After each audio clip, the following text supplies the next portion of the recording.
നമസ്കാരം, എല്ലാവർക്കും പുതിയൊരു വീഡിയോയിലോട്ട് സ്വാഗതം.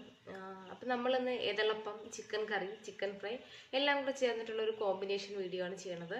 അപ്പോൾ ഏതളപ്പം സാധാരണ നമ്മൾ ജീരകശാല റൈസ് കൊണ്ടാണ് ചെയ്യണത്. അപ്പം ഞാനിന്നൊരു ബിരിയാണി റൈസ് കൊണ്ടാണ് ചെയ്ത് നോക്കിയത്. അപ്പോൾ ചെറിയ രീതിയിലൊരു ഒട്ടിപ്പിടുത്തെല്ലാം ഉണ്ടായിരുന്നു, അത്ര ഭയങ്കര പെർഫെക്റ്റ് ആയിട്ട് കിട്ടിയതുമില്ല. അപ്പം നിങ്ങൾ എന്തായാലും ഈ വീഡിയോ കണ്ടു നോക്കുക, നോക്കിയിട്ട് നിങ്ങളുടെ ഫീഡ്ബാക്സ് ഒക്കെ അറിയിക്കുക. വീഡിയോ ഇഷ്ടമായ ചാനൽ സബ്സ്ക്രൈബ് ചെയ്യാനായിട്ട് മറക്കരുത്. അപ്പം നമുക്ക് വീഡിയോയിലോട്ട് കിടക്കാം. അപ്പം നമുക്ക് തയ്യാറാക്കാം. അപ്പം ഞാനൊരു കടായി എടുത്തിട്ടുണ്ട്. അതിലോട്ട് ഞാൻ കുറച്ച് വെളിച്ചെണ്ണ ഒഴിച്ചു കൊടുത്തിട്ടുണ്ട്. ഇതിലോട്ട് ഞാനൊരു 3/4 ടീസ്പൂൺ പെരിഞ്ജീരകവും ഒരു 1/2 ടീസ്പൂൺ നമ്മുടെ ഉലുവയും പിന്നെ ഇഞ്ചിയും വെളുത്തുള്ളിയും പച്ചമുളകും കൂടെ ചതച്ചതും കുറച്ച് കറിവേപ്പിലയും ഇത്രയും കൂടെ ഇട്ടിട്ട് ഒന്ന് വഴറ്റി കൊടുക്കണം. ഭയങ്കര മണം ഒരിക്കലും നമ്മൾ ഈ ഉലുവയും പെരിഞ്ജീരകവും ഒക്കെ ഇട്ടതുപോലെ ഒന്ന് താളിച്ചെടുക്കുമ്പോഴത്തേക്ക്. അപ്പോൾ ഇതെല്ലാം നന്നായിട്ടൊന്ന് പെർഫെക്റ്റായിട്ട് വന്നിട്ടുണ്ട്. ഇനി നമുക്ക് ഈ സമയത്ത് ഞാൻ ഇതിലോട്ട് ഞാനൊരു 3 സവോള കട്ട് ചെയ്ത് എടുത്തിട്ടുള്ളതാണിത്. അതിലും കുറച്ച് ഉപ്പും കൂടെ ചേർത്തിട്ട് നന്നായിട്ട് നമുക്കൊന്ന് ഇളക്കി കൊടുക്കാം. ഇതെല്ലാം കൂടെ നന്നായിട്ടൊന്ന് മിക്സ് ചെയ്തൊന്ന് ഇളക്കി ആക്കിയിട്ടുണ്ട്. കണ്ടല്ലോ, നന്നായിട്ടൊന്ന് വഴറ്റി എടുക്കണം നമുക്കിത്. അപ്പോൾ നമുക്കിത് വഴറ്റി എടുക്കുന്നതിന് മുമ്പ് തന്നെ ഇതിലോട്ട് നമുക്ക് കുറച്ച് തേങ്ങാക്കൊത്തും കൂടെ ചേർത്ത് ഈ ഒരു ചിക്കൻ കറി ചെയ്യുമ്പോഴത്തേക്കായിരിക്കും നല്ല പെർഫെക്റ്റായിട്ടൊരു രുചിയൊക്കെ ഉണ്ടാവുക. അപ്പം നന്നായിട്ട് നമുക്കിതിനൊന്ന് വറുത്തെടുക്കാം. ഇനി നമുക്ക് മല്ലിയും മുളകും കൂടെ ഒന്ന് വറുത്തെടുക്കണേ. അതിനായിട്ട് ഞാനൊരു 3 ടേബിൾ സ്പൂൺ മുളക് പൊടിയും 2.5 ടേബിൾ സ്പൂൺ മല്ലിപ്പൊടിയുമാണ് എടുത്തിട്ടുള്ളത്. ഇതിന് നന്നായിട്ട് നമുക്കൊന്ന് വറുത്ത് എടുക്കാം. ഒരു പച്ചമണമെല്ലാം ഒന്ന് മാറണം. അപ്പോൾ നിങ്ങൾക്ക് വറുക്കാതെയാണ് നിങ്ങൾക്ക് ചെയ്യാനായിട്ട് താല്പര്യമെങ്കിൽ ആ രീതിയിൽ ചെയ്തോളൂ. പക്ഷെ വറുത്ത് ചെയ്യുമ്പോഴത്തേക്കായിരിക്കും നമ്മുടെ ഈ ചിക്കൻ കറിക്ക് നല്ലൊരു സ്വാദ് കിട്ടണത്. അപ്പം നമ്മുടെ ഈ സമയത്ത് തന്നെ നമ്മൾ ഉള്ളിയെല്ലാം നന്നായിട്ട് വഴണ്ട് വന്നിട്ടുണ്ട്. ഇതിലോട്ട് നമുക്ക് ചിക്കൻ, അപ്പം ഞാൻ ഒരു 1/2 കിലോയോളം ചിക്കനാണ് എടുത്തിട്ടുള്ളത്. അതിന് നന്നായിട്ട് കഴുകിയെടുത്ത ചിക്കനാണ്. അതിന് ഞാൻ ഇതിലോട്ട് ചേർത്ത് കൊടുത്തിട്ട് നമുക്ക് ഉള്ളിയും ഇതെല്ലാം കൂടെ നന്നായിട്ട് നമുക്കൊന്ന് യോജിപ്പിച്ച് എടുക്കാം. ഈ ഉള്ളിയിൽ കിടന്നിട്ട് വേണം ഈ ചിക്കനിന് നന്നായിട്ട് വെന്ത് നല്ല അടിപൊളിയായിട്ട് വരാനായിട്ട്. ഇനി നമുക്കിതിലോട്ട് കുറച്ച് മഞ്ഞൾപ്പൊടി ഒന്ന് ചേർത്ത് കൊടുത്തിട്ട് നന്നായിട്ടൊന്ന് ഇളക്കി കൊടുക്കാം. അപ്പം ഞാൻ മഞ്ഞൾപ്പൊടി ഒരു 1/4 ടീസ്പൂണോളം മഞ്ഞൾപ്പൊടിയും കൂടെ ഞാൻ എടുത്തിട്ടുണ്ടായിരുന്നേ. ഇതെല്ലാം കൂടെ ചേർത്തിട്ട് നന്നായിട്ട് ഒന്ന് നമുക്ക് ഇളക്കി 2-3 മിനിറ്റ് സമയം എടുത്തിട്ട് വേണം ഇതെല്ലാം കൂടെ നന്നായിട്ടൊന്ന് ഇളക്കി എടുക്കാനായിട്ട്. മഞ്ഞൾപ്പൊടി ചിക്കനിലെല്ലാം നന്നായിട്ട് പുരണ്ട് കിട്ടണം. ഈ ഒരു സമയത്ത് നമ്മൾ നേരത്തെ വറുത്ത് വെച്ച മുളകും മല്ലിയും കൂടെ ഞാൻ ഒരുമിച്ചെടുത്തിട്ടുണ്ടായിരുന്നേ. അതിന് ഞാൻ ഇതിലോട്ട് ഇട്ട് കൊടുക്കുകയാണ്. എന്നിട്ട് നന്നായിട്ടൊന്ന് ഇളക്കി കൊടുക്കാം. ഇളക്കി ചിക്കനിൽ ഈ മുളകും മല്ലിയെല്ലാം നന്നായിട്ട് യോജിപ്പിച്ചെടുക്കണം. നന്നായിട്ട് ഞാനൊന്ന് യോജിപ്പിച്ച് കൊടുത്തിട്ടുണ്ട്. അപ്പം ഞാൻ ഇതിൻ്റെ ചിക്കനിൽ ആവശ്യമുള്ള ഉപ്പും കൂടെ ഞാനിപ്പോൾ ചേർത്ത് കൊടുത്തിട്ട് ഒരു 2 മിനിറ്റ് ഞാനൊന്ന് അടച്ച് വെക്കുകയാണേ. അപ്പോൾ ചിക്കനിൽ സൈഡിൽ നിന്ന് കുറച്ച് വെള്ളമൊക്കെ ഒന്ന് വന്നിട്ടുണ്ട്. ഈ ഒരു സമയത്ത് ഞാൻ 1 കപ്പോളം ചൂടുവെള്ളം, നല്ല തിളപ്പിച്ചെടുത്ത വെള്ളമാണ് ഞാൻ ചിക്കനിലോട്ട് ഒഴിച്ച് കൊടുത്തിട്ടുള്ളത്, ചേർത്തിട്ട് നന്നായിട്ടൊന്ന് ഇളക്കി കൊടുക്കുക. ഇളക്കി കൊടുത്തിട്ട് നമുക്കൊന്ന് അടച്ച് വെച്ചിട്ട് ഒരു 10 മിനിറ്റോളം ഒന്ന് വേവിക്കാം. നമുക്ക് അടച്ച് വെച്ച് മീഡിയം ഫ്ലെയിമിൽ വെച്ചിട്ട് വേണം വേവിക്കാനായിട്ട്. അപ്പോൾ അതൊന്ന് തിളയൊക്കെ ഒന്ന് വന്ന് തുടങ്ങിയിട്ടുണ്ടേ. എന്നിട്ട് നന്നായിട്ടൊന്ന് തിളച്ച് ഈ സമയത്ത് നമുക്ക് ഗരം മസാലപ്പൊടി ചേർത്ത് കൊടുക്കാം. അതുപോലെ തന്നെ ഞാൻ ഫ്രഷ് ആയിട്ട് എടുത്ത കുരുമുളക് ആണൊന്ന് അമ്മിക്കല്ലിൽ വെച്ചിട്ടൊന്ന് ചതച്ചെടുത്തിട്ടുള്ളതാണ്. അതും അതിനോടൊപ്പം തന്നെ ഒരു തക്കാളിയും പിന്നെ കുറച്ച് കറിവേപ്പിലയും ഇത്രയും കൂടെ ഞാൻ ചേർത്തിട്ട് ഫ്ലെയിം ഒന്ന് കുറച്ച് വെച്ച് കൊടുത്തേ. അപ്പോൾ ഇതാ കണ്ടല്ലോ, ചിക്കൻ ഒന്ന് റെഡിയായിട്ട് വരാനായിട്ട് തുടങ്ങിയിട്ടുണ്ട്. ഇനി നമുക്ക് ഈ സമയത്ത് ഏതളപ്പത്തിനുള്ള അരിയാണ്, സാധാരണ ജീരകശാല റൈസിലാണ് എല്ലാവരും ചെയ്യണത്. അപ്പം ഞാൻ ബസ്മതി റൈസിലൊന്ന് ചെയ്ത് നോക്കിയതാണ്. ചെറിയ രീതിയിലൊരു ഒട്ടിപ്പിടുത്തം ഉണ്ടായിരുന്നേ. നമ്മൾ ജീരകശാല അരിയിലാകുമ്പോഴത്തേക്ക് വലിയൊരു ഒട്ടിപ്പിടുത്തവും കാര്യങ്ങളൊന്നും ഉണ്ടാവില്ല.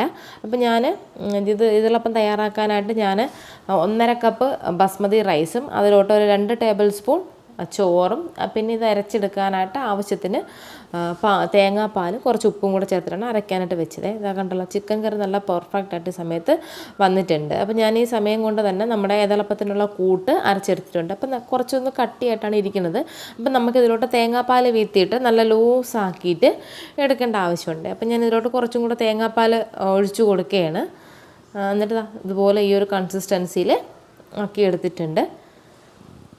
കണ്ടല്ലോ, ഇത്ര ഒരു ലൂസിൽ വേണം നമുക്ക് വേണ്ട. അപ്പം ഞാൻ എന്നിട്ട് സ്റ്റീം ചെയ്തെടുക്കാനായിട്ട് ഞാൻ ഒരു പ്ലേറ്റാണ് എടുത്തിട്ടുള്ളത്. അപ്പം നിങ്ങളുടെ കയ്യിൽ ചെറിയ ഏതെങ്കിലും കേക്കിൻ്റെ മോൾഡോ അങ്ങനെ എന്തെങ്കിലും ഉണ്ടെങ്കിൽ അതിൽ ചെയ്യാവുന്നതാണ്. എന്നിട്ട് ഞാൻ ഈ പ്ലേറ്റിലോട്ട് കുറച്ച് നെയ്യ് ഒന്ന് തടവിയതിന് ശേഷമാണ് നമ്മുടെ ഈ അരച്ച് വെച്ച കൂട്ട് ഒഴിച്ച് കൊടുക്കുന്നത്. ഈ കൂട്ട് ഒഴിച്ചിട്ട് ഒരു 2 മിനിറ്റ് നമുക്കൊന്ന് അടച്ചു വെച്ച് വേവിക്കാം. ഇനി നമുക്ക് ചിക്കൻ ഫ്രൈ തയ്യാറാക്കാം. അതിനായിട്ട് ഞാൻ നമ്മുടെ മിക്സിയിലോട്ട് ഇഞ്ചിയും വെളുത്തുള്ളിയും അതിനോടൊപ്പം തന്നെ മുളക് പൊടിയും കുറച്ച് മഞ്ഞൾപ്പൊടിയും കൂടി ചേർത്തിട്ടുണ്ട്. എരിവിനനുസരിച്ച് മുളക് പൊടിയൊക്കെ ചേർത്തോളൂ. പിന്നെ ഗരം മസാലപ്പൊടി, ഉപ്പ്, അതുപോലെ തന്നെ കുരുമുളക്, 2-3 കറിവേപ്പില, 2-3 അല്ല, ഒരു ഇതള കറിവേപ്പിലയും പിന്നെ കുറച്ച് തേങ്ങാപ്പാലും പിന്നെ ആവശ്യത്തിന് ഉപ്പും കൂടെ ചേർത്തിട്ട് നമുക്ക് നന്നായിട്ടൊന്ന് അരച്ചെടുക്കണം. അപ്പോൾ നമ്മൾ ആദ്യം ഒഴിച്ച ഇതളപ്പത്തിൻ്റെത് റെഡി ആയിട്ടുണ്ട്. ഇനി ഞാൻ അതിൻ്റെ മുകളിൽ തന്നെ കുറച്ച് നെയ്യ് ഒന്നും കൂടെ തടവിയതിന് ശേഷം രണ്ടാമത് വീണ്ടും അതുപോലെ മാവ് ഒഴിച്ച് കൊടുക്കാനായിട്ട് പോവുകയാണ്. ഇതുപോലെ തന്നെ നമ്മൾ ഓരോ പ്രാവശ്യവും ഇതിൻ്റെ ഓരോ ലെയർ വേഗം തോറും കുറച്ച് നെയ്യൊന്ന് തടവിയതിന് ശേഷം വേണം മാവൊന്ന് ഒഴിച്ച് കൊടുക്കാനായിട്ട്. അപ്പോഴത്തേക്കും നമുക്ക് നന്നായിട്ട് ഇളക്കി എടുക്കാനായിട്ട് പറ്റുള്ളൂ. അതുകൊണ്ടാണ് അങ്ങനെ ചെയ്യേണ്ടത്. അപ്പോൾ ഇതിപ്പോൾ ഇതുപോലെ ഒന്ന് ഒഴിച്ച് കൊടുത്തിട്ട് നമുക്ക് വീണ്ടും അടച്ച് വെച്ച് എല്ലാം റെഡിയാക്കി എടുക്കാം. അപ്പോൾ നമ്മൾ ചിക്കൻ ഫ്രൈക്കുള്ള മസാല റെഡി ആയിട്ടുണ്ട്. അതിന് ഞാനൊരു ബൗളിലോട്ട് മാറ്റിയിട്ട് ഞാനിവിടെ കുറച്ച് ചിക്കൻ എടുത്തിട്ടുള്ളൂ. ആ ചിക്കനും കൂടെ നമുക്ക് ഇതിലോട്ട് ഇട്ട് കൊടുക്കാം. എന്നിട്ട് നമുക്ക് കൈ കൊണ്ട് നന്നായിട്ടൊന്ന് മിക്സ് ചെയ്ത് എടുക്കാം. അപ്പോൾ ഉപ്പൊക്കെ ആദ്യമേ ഇട്ടിട്ടുള്ളത് കൊണ്ട് പിന്നീട് ഉപ്പ് വേണമെന്ന് നോക്കിയതിന് ശേഷം ഉപ്പിട്ട് കൊടുത്താൽ മതി. അപ്പോൾ നമ്മൾ മസാലയൊക്കെ പുരട്ടി ചിക്കൻ റെഡി ആയിട്ടുണ്ട്. അപ്പോൾ നമ്മൾ ഏതായാലും എന്താ ഫൈനൽ റൗണ്ടാണേ ഇത്. അപ്പോൾ ഞാൻ ഇനി ഇതിൻ്റെ മുകളിലോട്ട് വീണ്ടും മാവ് ഒഴിച്ചിട്ട് ഒരു 5-10 മിനിറ്റോളം നമ്മൾ മീഡിയം ഫ്ലെയിമിൽ വെച്ചിട്ട് ഒന്നും കൂടെ വേവിച്ചെടുക്കണം. അപ്പോഴേ നന്നായിട്ട് എല്ലാ ഭാഗവും ഒന്ന് വെന്ത് കിട്ടുള്ളേ. നമുക്ക് അടച്ചു വെച്ചിട്ട് ഒരു 10 മിനിറ്റ് ഒന്ന് വേവിച്ചെടുക്കാം. അപ്പോൾ നമുക്കിനി ചിക്കൻ ഫ്രൈ തയ്യാറാക്കാം. അതിനായിട്ട് ഞാനൊരു ഇതെടുത്ത് വെച്ചിട്ടുണ്ട്, ഫ്രൈയിങ് പാൻ. അതിലോട്ട് നമുക്ക് ചിക്കന് ഓരോന്നായിട്ട് ഇട്ട് കൊടുക്കാതെ. ഞാൻ ലോ ഫ്ലെയിമിൽ വെച്ചിട്ടാണ് ചെയ്യണത്.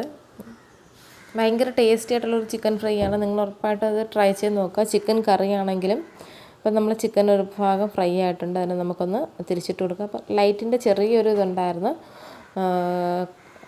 അപ്പോൾ അത് നിങ്ങൾക്ക് വീഡിയോയിൽ കാണുമ്പോൾ മനസ്സിലാവും. വലിയ രീതിയിൽ വെട്ടമില്ലായിരുന്നു. അപ്പോൾ നമുക്ക് ചിക്കൻ ഫ്രൈ എല്ലാം റെഡി ആയിട്ടുണ്ട്. ഇനി നമുക്കിതിനെ ഒരു പ്ലേറ്റിലോട്ട് മാറ്റിയതിന് ശേഷം ഞാൻ വേറൊരു കടായിയിലോട്ട് നമ്മൾ ഈ ചിക്കൻ പൊരിച്ച എണ്ണയിൽ തന്നെ കുറച്ച് എണ്ണ ഒഴിച്ചിട്ട് അതിലോട്ട് കുറച്ച് പെരുംജീരകം, കുറച്ച് കറിവേപ്പില, പിന്നെ കുറച്ച് ഇഞ്ചിയും വെളുത്തുള്ളിയും ചതച്ചത്, അതുപോലെ തന്നെ ഞാനിത് രമ്പയില എടുത്തിട്ടുണ്ട്. രമ്പയില ഉള്ളവർ രമ്പയിലയും കൂടെ ഇട്ടിട്ട് ഈ ഫ്രൈ തയ്യാറാക്കി നോക്കണം. ഭയങ്കര രുചിയാണ്, അതുപോലെ തന്നെ നല്ലൊരു മണവുമായിരിക്കും. പിന്നെ പച്ചമുളക് ചെറുതായിട്ട് ഇതുപോലെ ഒന്ന് ഇതാക്കിയെടുത്തത്, പിന്നെ നമ്മുടെ തേങ്ങ, അതുപോലെ തന്നെ വറ്റൽമുളക് നമ്മുടെ ക്രഷ്ഡ് ചില്ലി ഉണ്ടെങ്കിൽ അതായിരിക്കും ഏറ്റവും നല്ലത്. അതല്ലെങ്കിൽ 2-3 വറ്റൽമുളക് എടുത്തിട്ട് ഒന്ന് ചെറുതായിട്ട് ചൂടാക്കി എടുത്തതിന് ശേഷം ഒന്ന് മിക്സിയിലിട്ട് ജസ്റ്റ് ഒന്ന് ക്രഷ് ചെയ്തെടുത്താൽ മതിയേ. അപ്പോൾ എന്താ മസാലേൻ്റെ പച്ച മണമെല്ലാം ഒന്ന് പോയിട്ടുണ്ടേ, കണ്ടല്ലോ. അടിപൊളിയായിട്ട് നല്ലൊരു മണമൊക്കെ വന്ന് തുടങ്ങിയിട്ടുണ്ട്. ഈ ഒരു സമയത്ത് നമ്മൾ തയ്യാറാക്കി വെച്ച ആ ചിക്കൻ ഫ്രൈ എല്ലാം നമുക്കിതിലോട്ട് ഇട്ട് കൊടുക്കാം. ഇട്ട് കൊടുത്തിട്ട് നന്നായിട്ട് ചിക്കനിൽ ഈ മസാല എല്ലാം കൂടെ നന്നായിട്ടൊന്ന് ബ്ലെൻഡായിട്ട് കിട്ടണം. കണ്ടല്ലോ, നല്ല അടിപൊളിയായിട്ട് പുരണ്ട് തേങ്ങയെല്ലാം ചിക്കനിൽ നല്ലതായിട്ടൊന്ന് കോട്ട് ചെയ്ത് വന്നിട്ടുണ്ട്. അടിപൊളിയായിട്ടുള്ള ചിക്കൻ ഫ്രൈ റെഡി ആയിട്ടുണ്ട്. അപ്പം നമ്മുടെ ഇതളപ്പം റെഡി ആയിട്ടുണ്ട്. ഇതളപ്പം നന്നായിട്ട് തണുത്ത് ഒന്ന് സെറ്റായിട്ടുണ്ട്. ഇനി നമുക്കിതിനൊരു പ്ലേറ്റിലോട്ട് മാറ്റാം. കണ്ടല്ലോ, നമ്മൾ ആ നെയ്യും കൂടെ തൂക്കി എടുത്തുകൊണ്ടാണ് നല്ല അടിപൊളിയായിട്ട് പെട്ടെന്ന് ഇളകി വരുന്നത്. ഒരു കാര്യം ഞാൻ പറയാം, നമ്മൾ ജീരകശാല റൈസ് വെച്ച് ചെയ്യുന്ന ആ ഒരു പെർഫെക്ഷനൊന്നും ബസ്മതി റൈസ് വെച്ച് ചെയ്തപ്പോഴത്തേക്ക് ഉണ്ടായിട്ടില്ലായിരുന്നു. അപ്പോൾ എല്ലാ പേരും ഇതുപോലെ ഒന്ന് ട്രൈ ചെയ്ത് നോക്കുക. നോക്കിയിട്ട് നിങ്ങളുടെ ഫീഡ്ബാക്സൊക്കെ അറിയിക്കുക. അടിപൊളിയായിട്ടുള്ള ഒരു കോമ്പിനേഷനായിരുന്നു ചിക്കൻ ഫ്രൈയും ആ ചിക്കൻ കറിയും ഇതളപ്പവും. കണ്ടല്ലോ, ലെയറായിട്ട് വരുന്നുണ്ട്. ഇനിയും ലെയറുകളുണ്ട്, പക്ഷെ ആ ഒരു ചെറിയ ചൂടുണ്ടായിരുന്നു, അതുകൊണ്ട് ഇളക്കാനായിട്ടുള്ള ബുദ്ധിമുട്ടുണ്ടായിരുന്നു. അപ്പോൾ നിങ്ങൾ ട്രൈ ചെയ്ത് നോക്കിയിട്ട് നിങ്ങളുടെ ഫീഡ്ബാക്ക്സ് ഉറപ്പായിട്ടും പറയണം. നല്ലൊരു വെറൈറ്റി ഒരു റെസിപ്പിയാണ്. ചിക്കൻ കറിയാണെങ്കിലും വളരെ ടേസ്റ്റി ആയിട്ടുള്ളൊരു കറിയായിരുന്നു. അപ്പോൾ ഇതളപ്പം. അപ്പോൾ താങ്ക്സ്.